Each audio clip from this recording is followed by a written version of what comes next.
fate thlalera chuna chumding zaname ini shuai trin lalpaka kong shuai tu nila bul katrang na hian min khiat puila atop min shuai thleng ang che Immanuela Pathian kan hnena Pathian min kal sam ngai lo min pui reng tri khovel mi ten thlahthlam lo ma se chak na thuruk kanei kalal isuan min pui kan hnena Immanuela Pathian anisia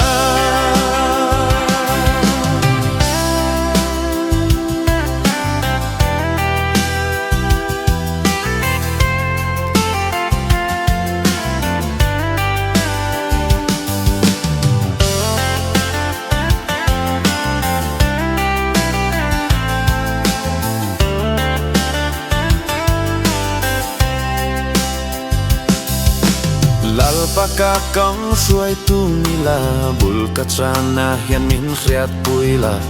atop min suai thlenggang che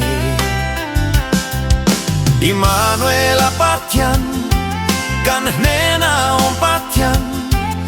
min kal sangai lo min pui reng tri khovel mi ten thlahthlam lo ma se chak na thuruk kanei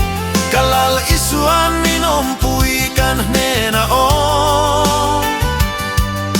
Immanuela Pathian anisia